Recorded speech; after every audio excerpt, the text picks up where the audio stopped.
Rural tourism is also important aspect. మంత్రి గారికి నేను చెప్పేది ఏంటంటే ఫారెస్ట్ టూరిజంతో పాటు రూరల్ టూరిజంను కూడా మనం ప్రమోట్ చేయాల్సిన అవసరం ఉంది. గిరిజనుల జీవన శైలి తెలుసుకోవడానికి కూడా చాలా మంది ఉత్సాహం చూపిస్తున్నారు. కాబట్టి ఆ విధంగా మనం వారికి అవెన్యూ కల్పించాల్సిన అవసరం ఉంది. అట్లనే మా జిల్లాలో వాటర్ ఫాల్స్, చింతల మాదర వాటర్ ఫాల్ కానివ్వండి, ఉల్లిపిట్ట కానివ్వండి, మెట్టే కానివ్వండి, దుద్దులాయి కానివ్వండి, ఆడా ప్రాజెక్ట్ అయితే ఆసిఫాబాద్ ఆదిలాబాద్ మధ్యలో రోడ్డు పక్కనే బ్రహ్మాండమైన నీటి వనరు అధ్యక్ష. ఇవాళ అక్కడ బ్యాక్ వాటర్స్ లో మనం కయాకింగ్ కానీ వాటర్ స్పోర్ట్స్ కానీ, మీ నియోజకవర్గంలోనే ధారూర్ మండలం ఉంది అధ్యక్ష.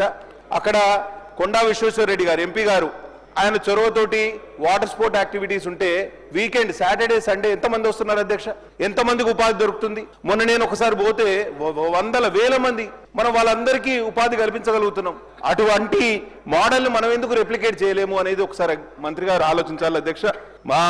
ఇంకొకటి చిన్న విషయం అధ్యక్ష, ఆసిఫాబాద్ జిల్లా కేంద్రంలో గతంలో టూరిజం డెవలప్మెంట్ కార్పొరేషన్ ఆధ్వర్యంలో హరిత బడ్జెట్ హోటల్ నిర్మాణం మధ్యలోనే ఆగిపోయింది డబ్బులు లేక.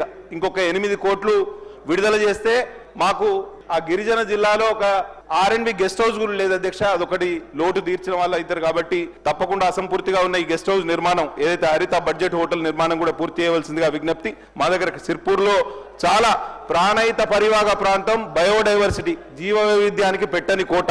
కాబట్టి పాలరాపు గుట్టలో లాంగ్ బిల్డ్ వల్చర్స్ ఎక్కడా లేవండి. వల్చర్స్ మొత్తం అంతా అంతరించిపోయినాయి. కేవలం మా దగ్గరనే ఉన్నాయి. వాటిని చూడడానికి ఎక్కడి నుంచో వస్తున్నారు, కానీ వాళ్ళకి ఉండడానికి అక్కడ ఎక్కడ అవెన్యూస్ లేవు. కాబట్టి ఈ అన్ని విషయాలు సిద్ధేశ్వరుని గుట్ట, కంకాలమ్మ గుట్ట చాలా ఒక్కటే నేను మంత్రి గారిని ఒక్కటే కోరుతున్నా, డిస్ట్రిక్ట్ వైజ్ మీరు ఒకసారి రివ్యూ మీటింగ్ పెట్టండి. మేమందరం మీకు సపోర్ట్ చేయడానికి సిద్ధంగా ఉన్నాం. మేము ఐడియాస్ ఇస్తాం, వాటిని ఇంప్లిమెంట్ చేయండి.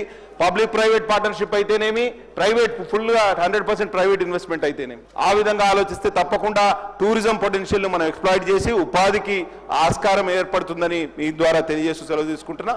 ధన్యవాదాలు అధ్యక్ష.